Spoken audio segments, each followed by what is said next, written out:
అరుదైన సముద్ర తాబేళ్లకు రోజురోజుకు రక్షణ లేకుండా పోతోంది. శ్రీకాకుళం జిల్లాలో తీరానికి కొట్టుకొస్తున్న తాబేళ్ల కళేబరాలే ఇందుకు నిదర్శనం. వలలకు చిక్కి కొన్ని, గుడ్లు పెట్టడానికి వచ్చి తిరిగి వెళ్లలేక కొన్ని చనిపోతున్నాయి. తాబేళ్ల మృత కళేబరాలతో తీరంలో దుర్వాసన వ్యాపిస్తోంది. తీరానికి చేరి చనిపోతున్నా, మృతి చెంది తీరానికి కొట్టుకొస్తున్న తాబేళ్ల దుస్థితి జాలి కలిగిస్తోంది. శ్రీకాకుళం జిల్లాకు 193 కిలోమీటర్ల మేర సముద్ర తీరం ఉంది.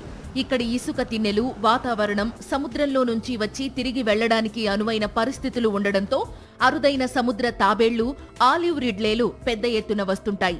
ప్రతి ఏటా డిసెంబర్ నుంచి మార్చి నెల వరకు తీరానికి వచ్చి ఇసుకలో బొరియలు చేసి 4 లక్షలకు పైగానే గుడ్లు పెడుతుంటాయి. బీ ట్రీ ఫౌండేషన్, అటవీ శాఖ సంయుక్తంగా వాటిని సేకరించి హేచరీల్లో పెంచుతుంటాయి. తాబేలు పిల్లల్ని మళ్లీ సముద్రంలోకి వదులుతుంటారు. ఈ తాబేళ్లు సముద్రం లోపల ఆక్సిజన్ శాతం పెంచి సముద్ర జీవులకు మేలు చేస్తుంటాయి.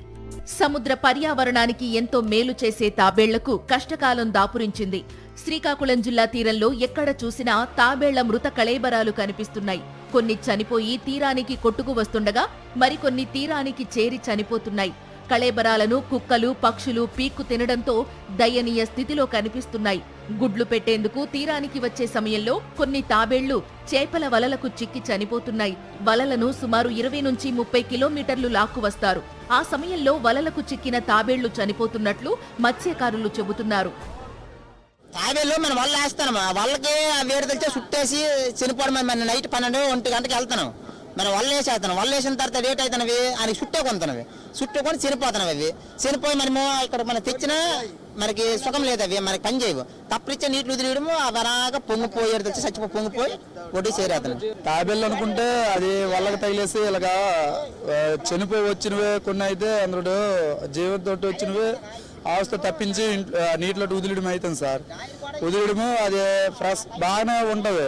వెనక ఏమవుతుంది అంటే చనిపోయి అవి మీద పొంగిపోయి ఇలాగ అయిపోవడము, ఒడ్లకి చేరేయడము ఇలాగ అవుతున్నాం సార్. రింగ్ వల్ల రమ్ముండిగా వేస్తారు, మధ్యలో ఏది ఉన్నా చచ్చిపోద్ది.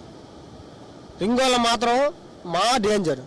ఈరోజు మత్స్య శాఖ కూలిపోవడం కారణము రింగోల వల్ల అనేక రకమైన ఇబ్బందులు.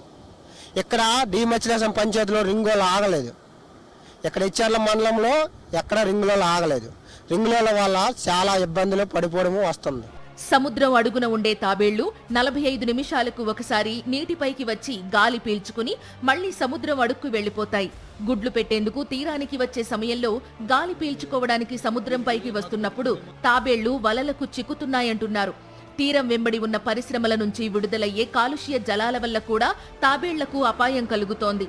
సముద్రంలోని మత్స్య సంపద పెరగడానికి దోహదపడుతున్న ఈ అరుదైన తాబేళ్లను ప్రభుత్వమే కాపాడాలని మత్స్యకారులు కోరుతున్నారు. శ్రీకాకుళం తీరంలో సముద్ర తాబేళ్లు మృత్యుఘోష పెడుతున్నాయి. తీరం వెంబడి వందలాది తాబేళ్ల కళేబరాలు దర్శనమిస్తున్నాయి. తాబేళ్ల మృతి ప్రకృతి ప్రేమికులను కలవరపెడుతుంది. ఇప్పటికైనా మత్స్యశాఖ స్పందించి ఏదైతే తాబేళ్ల మృతిని నివారించాలని కోరుతున్నారు. కెమెరామెన్ రాజుతో సునీల్, సాక్షి టీవీ, డిమత్స్యలేశం గ్రామం నుంచి.